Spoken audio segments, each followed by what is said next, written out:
Hello fighters and welcome back to the channel. तो हाँ, अभी शुरू कर रहे हैं पॉलिटी एम लक्ष्मीकांत का 6th एडिशन। इसमें हमने 3 चैप्टर्स ऑलरेडी कंप्लीट कर लिए हैं और अगर आपने अभी तक वो नहीं देखे हैं तो प्लीज़ प्लेलिस्ट में जाकर आप देख सकते हैं।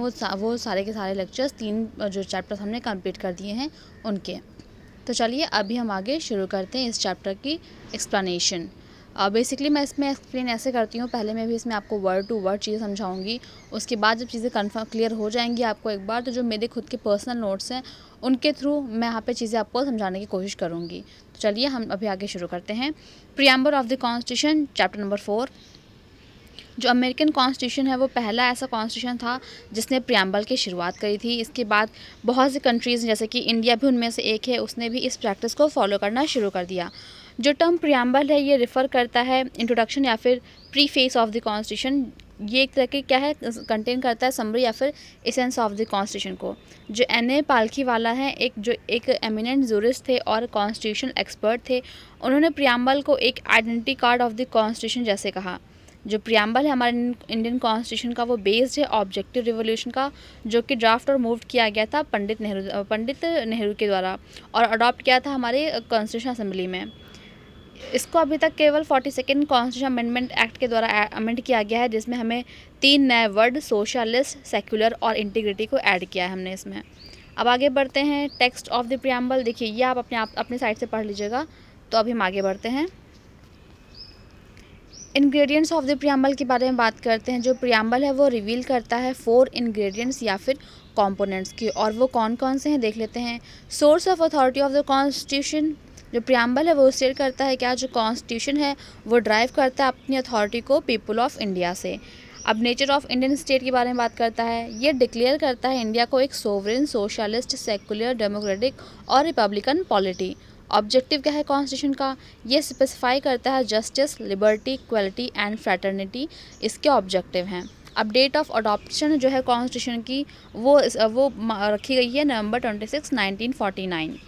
अब आगे बढ़ते हैं हम। इसमें कीवर्ड्स जो हैं इस प्रीएम्बल में उनके बारे में बात कर लेते हैं। जैसे को पता है कीवर्ड्स क्या क्या हैं इसके, sovereign, socialist, secular, democratic, Republic, justice, liberty, equality and fraternity. एक एक करके हम इनको एक्सप्लेन करते हैं। पहला वर्ड है सोवरेन। सोवरेन का मतलब होता है कि इंडिया ना ही तो डिपेंडेंट है, ना ही किसी अदर नेशन के डोमिनियन में है, बल्कि ये एक इंडिपेंडेंट स्टेट है। यहाँ पे कोई भी अथॉरिटी जो है इसके ऊपर नहीं है। ये जो है अपने खुद के इंटरनल और एक्सटर्नल दोनों तरह के अफेयर्स खुद ही कंडक्ट करता है फ्री मैनर में। 1949 में जब इंडिया ने डिक्लेयर किया था कि जो कॉन्स्टिट्यूशन है वो कॉन्स्टिट्यूशन जो है वो कॉमनवेल्थ ऑफ नेशन का एक फुल मेंबरशिप लेगा, और उसने एक्सेप्ट कर लिया था ब्रिटिश क्राउन को as the head of Commonwealth. ये जो एक्स्ट्रा कॉन्स्टिट्यूशनल डिक्लेरेशन है ये इंडिया के सोवरेन को किसी भी तरह से अफेक्ट नहीं करता है। जो इंडिया की मेंबरशिप है यूएनओ में, मतलब यूनाइटेड नेशन ऑर्गेनाइजेशन में, वो भी किसी तरह की कॉन्स्टिट्यूशन में लिमिट नहीं लगाता कि वो उसके सोवरेन के आगे आ सके। एक सॉवरेन स्टेट होने के नाते जो इंडिया है वो किसी फॉरेन टेरिटरी को एक्वायर कर सकता है, और कोई ऐसा टेरिटरी जो कि फेवर में है, इस फेवर में है कि वो इंडिया में आके इंक्लूड हो जाए, तो वो इसको भी अलाउ करता है। नेक्स्ट टर्म है सोशलिस्ट। सोशलिस्ट के बारे में बात करें तो जो टर्म है इस स्टार्टिंग में नहीं ऐड किया गया था, बल्कि ये 42nd अमेंडमेंट 1976 के द्वारा कॉन्स्टिट्यूशन में ऐड किया था। ठीक है जी। और इसके साथ ही साथ किस फॉर्म में, सर्टेन फॉर्म ऑफ DPSP, मतलब directive principle of state policy, या फिर हम कुछ और शब्दों में कहें तो ये एक तरह का क्या है, ये इम्प्लिसिट हमारे कॉन्स्टिट्यूशन में, जो कि अब काफ़ी तरह से एक्सप्लिसिट कर दिया गया है। जहाँ की बात करते हैं हम अब कांग्रेस पार्टी की, वो उसने खुद ही इस रेजोल्यूशन को अडेप्ट किया था जिससे कि सोशलिस्ट पैटर्न जो है सोसाइटी में वो स्टेबलाइज किया जा सके। उसके आबादी सेशन जो कि 1955 में हुआ था, और इसके अकॉर्डिंग ही सब चीज़ें को मेज़र लिया गया था। आगे बात करते हैं। जो इंडियन ब्रांड ऑफ सोशलिज्म है वो एक तरह का डेमोक्रेटिक सोशलिज्म है, ना कि कम्युनिस्टिक सोशलिज्म, जिसको कम्युनिस्टिक सोशलिज्म को हम स्टेट सोशलिज्म के नाम से भी जानते हैं। जिसमें इन्वॉल्व क्या होता है, एक नेशनलिस्ट होता है जिसमें सारे मीन्स ऑफ प्रोडक्शंस होते हैं, और साथ साथ डिस्ट्रीब्यूशन होता है और अबोलिशन होता है प्राइवेट प्रॉपर्टी का। जो डेमोक्रेटिक सोशलिस्ट है वहीं उसकी बात करें अगर हम, तो ये एक तरह का फेथ होल्ड करता है मिक्स्ड इकोनॉमी का, जिसमें जो पब्लिक और प्राइवेट सेक्टर हैं कोएग्जिस्ट करते हैं side by side. Supreme court का कहना है, क्या कहना है इसके बारे में देखते हैं। जो हमारा डेमोक्रेटिक सोशलिज्म है उसका एम है कि वो पॉवर्टी, इग्नोरेंस, डिजीज़ और इक्वलिटी ऑफ अपॉर्चुनिटी को ख़त्म करें। वहीं जो इंडियन सोशलिज्म है वो ब्लेंड है मार्क्सिज्म एंड गांधीज्म का, जो कि ज़्यादा किस पे लीन करता है, गांधीयन सोशलिज्म पे। जो इकोनॉमिक पॉलिसी है 1991 की of liberalisation, privatisation and globalisation, अगर इसको लेके चलें तो इसको हम देखते हैं काफ़ी तरह से इसने जो सोशलिस्टिक क्रेडेंशियल्स है हमारे स्टेट के, इंडियन स्टेट के, उनको काफ़ी हद तक डाइल्यूट किया है। थर्ड टर्म है सेकुलर। जो सेकुलर है वो भी ऐड किया गया था 42nd कॉन्स्टिट्यूशन अमेंडमेंट एक्ट 1976 के द्वारा। हालांकि जो सुप्रीम कोर्ट है उसने 1974 में ही कह दिया था जो वर्ड सेकुलर स्टेट है वो कहीं भी हमारे कॉन्स्टिट्यूशन में एक्सप्लिसिटली मेंशन नहीं है। और इस तरह से हम कह सकते हैं जो कॉन्स्टिट्यूशन मेकर है वो चाहते तो थे इस तरह का कोई चीज़ लेके आना, जैसे कि हमारा आर्टिकल 25 से 28 में मेंशन है, मतलब guaranteed the fundamental right to freedom of religion, इसलिए हम इसको इंक्लूड करना चाहेंगे, ऐसा कहा गया था। जो इंडियन कॉन्स्टिट्यूशन है वो एम्बाइड करता है एक तरह का पॉजिटिव कॉन्सेप्ट ऑफ सेकुलरिज्म, मतलब कि जितने भी रिलीजन है हमारी कंट्री में वो सबके सब सेम है और हम सबको प्रमोट करने के लिए सपोर्ट करते हैं, किसी एक चीज़ को नहीं। अब नेक्स्ट है डेमोक्रेटिक। जो डेमोक्रेटिक पॉलिटी है इसको ये जो प्रियम्बल में ये किस पे बेस्ड है, डॉक्ट्राइन ऑफ पॉपुलर सॉवरेनिटी, मतलब कि क्या, possession of supreme power by the people, जो पीपल है उनकी सुप्रीम पावर होगी किसी भी चीज़ के पोजेसन में। जो डेमोक्रेसी है वो भी दो तरह की होती है, डायरेक्ट और इनडायरेक्ट। अगर हम डायरेक्ट डेमोक्रेसी की बात करें तो यहाँ पे क्या होता है, जो आम जनता, जो पीपल हैं वो क्या करते हैं, जो अपनी सुप्रीम पावर है वो डायरेक्टली लेके आते हैं, जैसे कि होता है स्विट्ज़रलैंड में। वहीं अगर उसके 4 डिवाइसेस होते हैं डायरेक्ट डेमोक्रेसी के, जैसे कि रेफरेंडम, इनिशिएटिव, रिकॉल और प्लेबिसिट्स। ठीक है जी। अब इनडायरेक्ट डेमोक्रेसी की बात करें तो यहाँ पे होता क्या है, जो रिप्रेजेंटेटिव्स होते हैं वो इलेक्ट किए जाते हैं आम जनता के द्वारा, जिससे कि उनकी सुप्रीम जो अथॉरिटी है, जो पावर है, उनको गवर्नमेंट तक आगे लेके जाया जा सके और लॉज बनाया जा सके। इस तरह की जो डेमोक्रेसी है इसको हम एक तरह से रिप्रेजेंटेटिव डेमोक्रेसी के नाम से भी जानते हैं, और ये फिर से 2 तरह की होती है, एक तो होती है पार्लियामेंट्री, दूसरी होती है प्रेसिडेंशियल। जो इंडियन कॉन्स्टिट्यूशन है ये प्रोवाइड कराता है रिप्रेजेंटेटिव पार्लियामेंट्री डेमोक्रेसी को अंडर द एग्जीक्यूटिव जो कि रिस्पॉन्सिबल होता है लेजिस्लेचर के लिए अपनी सारी पॉलिसीज़ एंड एक्शन के लिए। जो यूनिवर्सल एडल्ट फ्रेंचाइजीज़ है, जो पीरियोडिक इलेक्शन है और रूल ऑफ लॉ है, independence of judiciary and absence of discrimination on certain grounds are manifestation of the democratic character of the Indian polity. जो term democratic है वो यूज़ किया गया है प्रियम्बल में एक ब्रॉडर सेंस में, जो कि ना केवल पॉलिटिकल डेमोक्रेसी को बल्कि सोशल और इकोनॉमिक डेमोक्रेसी को भी बताता है। वही अगर हम कुछ डॉक्टर BR के द्वारा कोई डायमेंशंस जो हैं बताई गई थी, उन्होंने जो अपनी स्पीच दी थी कॉन्स्टिट्यूशन असेंबली में नवंबर 25, 1949 में। कुछ चीज़ें हैं आप आगे पढ़ लेना, ये इतना लंबा सा इन्होंने अपने व्यूज़ दिए थे। वैसे तो ये आगे बात कर लेते हैं। अब वहीं सुप्रीम कोर्ट ने ऑब्जर्व किया था 1997 में, और क्या ऑब्जर्व किया था, जो कॉन्स्टिट्यूशन है वो एक तरह का एगैलिटेरियन सोशल ऑर्डर को स्टेबलाइज करने में हेल्प करता है, जिससे कि क्या हो, हर एक सिटीज़न का सोशल, इकोनॉमिक, पॉलिटिकल जस्टिस जो है वो क्या हो, एक सोशल और इकोनॉमिक डेमोक्रेसी, मतलब जो कि भारत रिपब्लिक है उसमें इंश्योर किया जा सके। 5th वर्ड है रिपब्लिक। जो डेमोक्रेटिक पॉलिटी है उसको भी दो तरह से कैटेगराइज किया जा सकता है, मोनार्की एंड पब्लिक।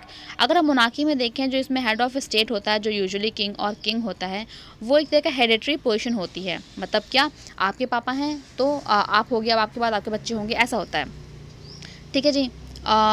और ऐसा कहाँ होता है, जैसे कि ब्रिटेन में ऐसा ही होता है कि सक्सेशन के थ्रू होता रहता है। वहीं अगर हम रिपब्लिक की बात करें तो रिपब्लिक में क्या होता है, जो हेड होता है स्टेट का वो हमेशा डायरेक्ट इलेक्शन या फिर इनडायरेक्ट इलेक्शन के लिए निकल के आता है, वो भी एक फिक्स्ड पीरियड के लिए, जैसे कि USA में होता है। इस तरह से अगर हम देखें तो जो रिपब्लिक है हमारे प्रियम्बल में वो इंडिकेट करता है क्या, इंडिया जो है वो इलेक्टेड हेड है, जिसको हम प्रेसिडेंट कहते हैं। जो प्रेसिडेंट है वो इलेक्ट किया जाता है इनडायरेक्टली, वो भी फिक्स पीरियड, मतलब 5 साल के लिए।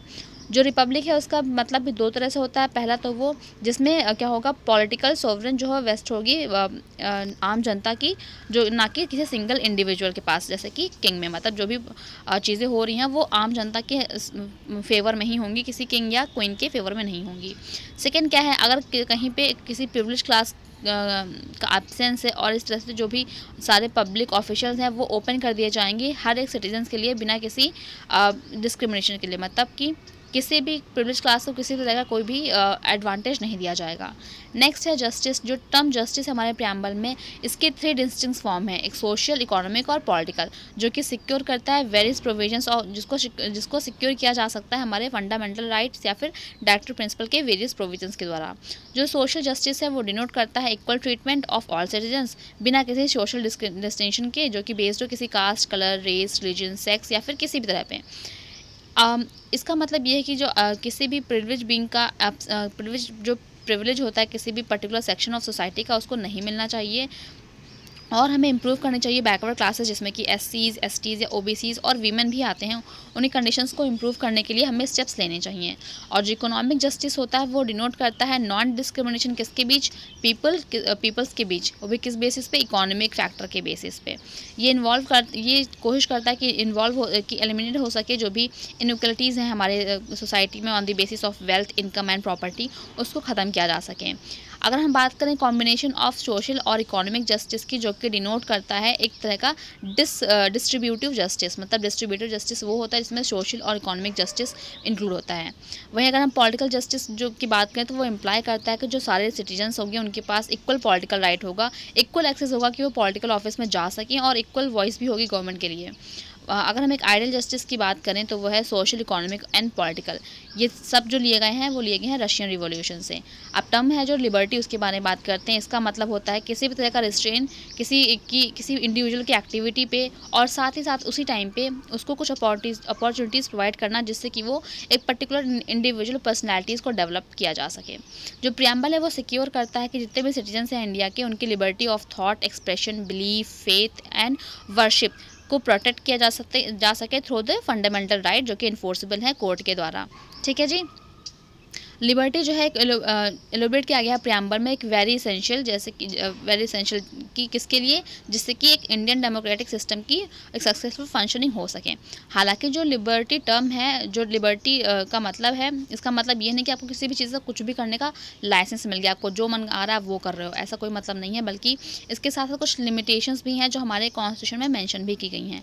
अगर एक ब्रॉड टर्म में बात करें, जो लिबर्टी है वो कंसीव करती है प्रियम्बल के द्वारा और फंडामेंटल राइट जो कि एब्सोल्यूट तो है बट क्वालिफाइड नहीं है। जो ideal of liberty, equality and fraternity है हमारे प्रियम्बल का, वो टेकन है कहाँ से, फ्रेंच रिवॉल्यूशन से। अब नेक्स्ट टर्म है इक्वलिटी। जो इक्वलिटी का मतलब होता है किसी भी तरह की स्पेशल प्रिविलेज प्रोवाइड करना किसी सेक्शन ऑफ सोसाइटी को, और साथ ही साथ ये भी प्रोविज़न कराना कि जो एक एडिक्वेट अपॉर्चुनिटीज़ मिल सकें किसी इंडिविजुअल को बिना किसी डिस्क्रिमिनेशन के। जो प्रियम्बल है वो सिक्योर करता है सारे सिटीजन्स ऑफ इंडिया के की equality of status and opportunity को। जो प्रोविज़न है वो 3 तरह के डायमेंशंस लेके आता है इक्वलिटी की, सिविक, पॉलिटिकल और इकोनॉमिक। तो फॉलोइंग चीज़ें हम देख लेते हैं। ये कुछ आर्टिकल्स गिवन है। Equality before law, article 14, prohibition of discrimination on ground of religion, race, caste, sex और place of birth, article 15, equality of opportunity in manner of public employment, article 16, abolition of untouchability, article 17 और abolition of titles, article 18। यहाँ पे 2 तरह के provisions हैं हमारे constitution में जो कि सीक करते हैं जिससे कि हम पॉलिटिकल इक्वलिटी को सीक कर सकते हैं। पहला, किसी भी पर्सन को इनएलिजिबल नहीं करना चाहिए, इनएलिजिबल डिक्लेयर नहीं करना चाहिए कि वो इलेक्टोरल रोल में आ सके on the basis of ground of religion, race, caste और सेक्स। मतलब ये है आर्टिकल 325। और सेकंड क्या कहता है, जो भी लोकसभा में इलेक्शंस होते हैं या फिर स्टेट असेंबली में जो इलेक्शंस होते हैं वो किसके बेसिस पे होने चाहिए, on the basis of adult Sarfaraz. ये है आर्टिकल 326। जो directive principle of state policy है, मतलब आर्टिकल 39 सिक्योर करता है कि मैन और वीमेन के इक्वल राइट मिले उनके एडुकेट मीन ऑफ लाइवलीहुड के लिए और इक्वल पे मिले उनके इक्वल वर्क के लिए। नेक्स्ट टर्म है फ्रैटर्निटी। फ्रैटर्निटी का मतलब होता है सेंस ऑफ ब्रदरहुड। जो कॉन्स्टिट्यूशन है वो प्रमोट करता है कि फीलिंग ऑफ फ्रैटर्निटी को हम आगे प्रमोट कर सकें by the system of single citizenship. वहीं जो साथ ही साथ जो फंडामेंटल ड्यूटीज़ हैं, मतलब आर्टिकल 51A है, ये कहता है कि हर एक सिटीजन्स के पास हर सिटीजन की ये ड्यूटी है कि वो हारमोनी को और स्पिरिट ऑफ कॉमन ब्रदरहुड को प्रमोट करे इंडिया के बाकी के लोगों में, ठीक है, बिना किसी रिलीजन, लिंग्विस्टिक रिलीजन और सेक्शनल डाइवर्सिटीज़ में भी प्रमोट करता जाए। जो प्रियम्बल है वो डिक्लेयर करता है, जो फ्रैटर्निटी है वो 2 चीज़ों को अश्योर करती है। पहला तो डिग्निटी ऑफ इंडिविजुअल और दूसरा unity and integrity of the nation. जो वर्ड इंटीग्रिटी है इसको ऐड किया गया था प्रियम्बल में by the 42nd constitution amendment act 1976। वहीं अगर हम के एम मुंशी की बात करें, जो मेंबर थे ड्राफ्टिंग कमेटी के कॉन्स्टिट्यूशन असेंबली के, उन्होंने फ्रेज किया है क्या, जो डिग्निटी ऑफ इंडिविजुअल है वो सिग्निफाई करती है कि जो कॉन्स्टिट्यूशन है ना केवल इंश्योर करता है मटेरियल बेटरमेंट बल्कि मेंटेन करता है डेमोक्रेटिक सेटअप को भी, लेकिन ये इस चीज़ को भी रिकॉग्नाइज करता है कि जो पर्सनैलिटी है वो हर एक इंडिविजुअल की उसको सेक्रेड रहना चाहिए, उसको पवित्र रहना चाहिए। और ये हाईलाइट करता है, ये कुछ चीज़ों को हाईलाइट करता है कुछ प्रोविजंस ऑफ फंडामेंटल राइट के थ्रू और directive principle of state policy के थ्रू, जो कि इंश्योर करता है डिग्निटी ऑफ इंडिविजुअल को। वहीं जो फंडामेंटल ड्यूटीज़ है, मतलब आर्टिकल 51A है, वो ही प्रोटेक्ट करता है डिग्निटी ऑफ वीमेन को बाय स्टेटिंग दैट कि जो स्टेट है उसकी ड्यूटी है कि वो हर एक सिटीजन ऑफ इंडिया के लिए रिनाउंस करे कि वो डेरोगेटरी प्रैक्टिसेस करे, जिससे कि वीमेन की डिग्निटी को इंश्योर किया जा सके। और साथ ही साथ ये भी बनाया गया कि हर एक सिटीजन की ये ड्यूटी है कि वो इंडिया के सोवरेनिटी, यूनिटी और इंटीग्रिटी को अपहोल्ड करें और प्रोटेक्ट करें। जो phrase unity and integrity of the nation है, ये क्या करता है, ये साइकोलॉजिकल और टेरिटोरियल डायमेंशंस दोनों प्रेजेंट करता है नेशनल इंटीग्रेशन के लिए।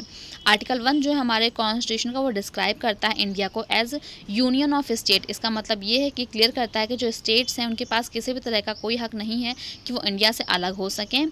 ठीक है जी।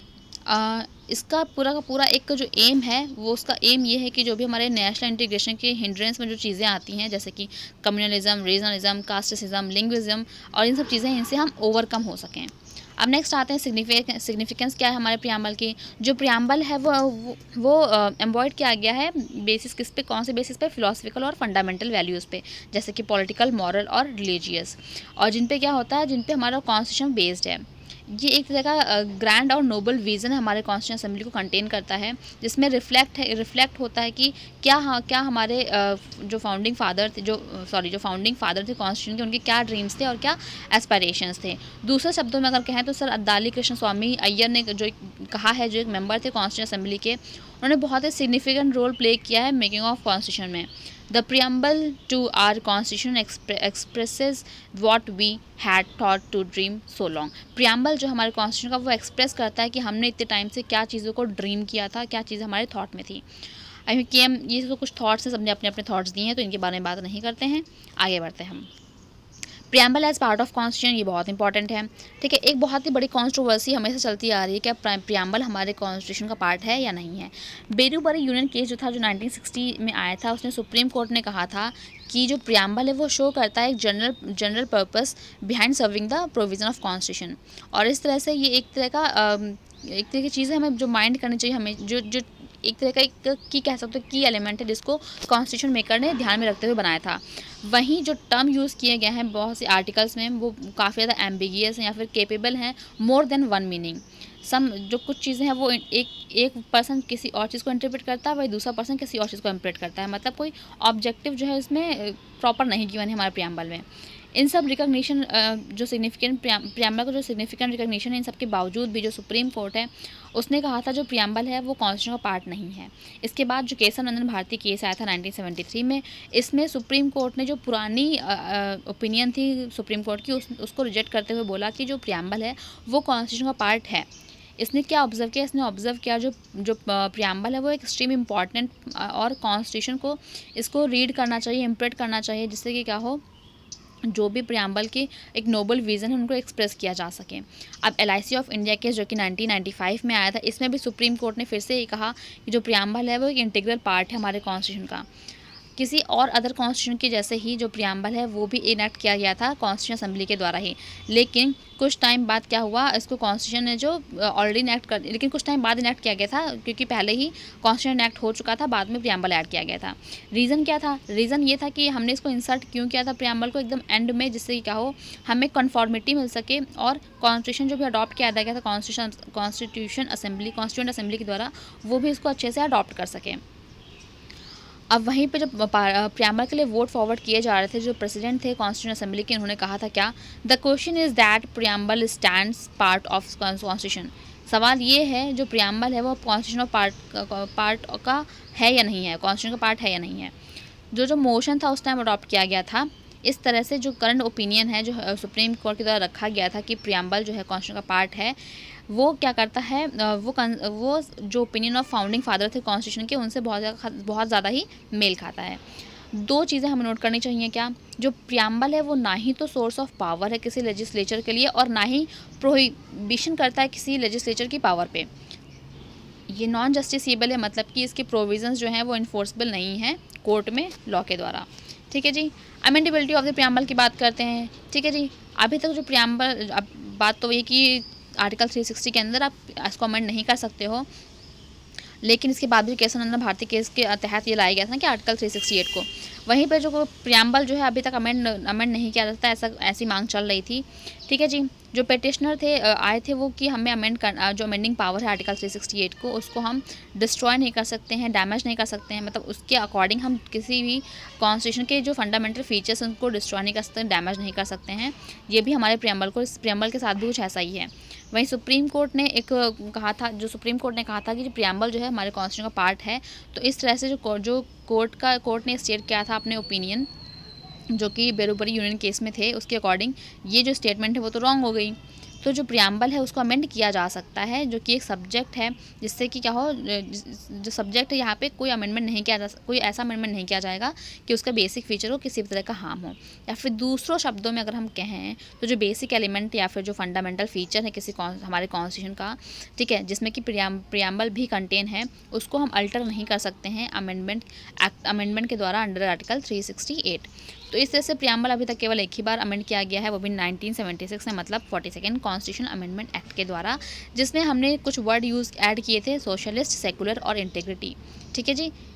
और ये जो अमेंडमेंट था ये वैलिड भी था। तो ये चैप्टर हमने कर लिया है ख़त्म। आई होप ये चैप्टर आपको समझ में आया होगा। आपके कोई भी अगर डाउट्स हैं तो आप प्लीज़ मुझसे पूछ सकते हैं, और आपके कोई भी सजेशन है तो मुझे उनका इंतज़ार है अभी तक। तो हम next chapter union and territory complete करेंगे अपने नेक्स्ट लेक्चर में। तब तक के लिए बाय बाय।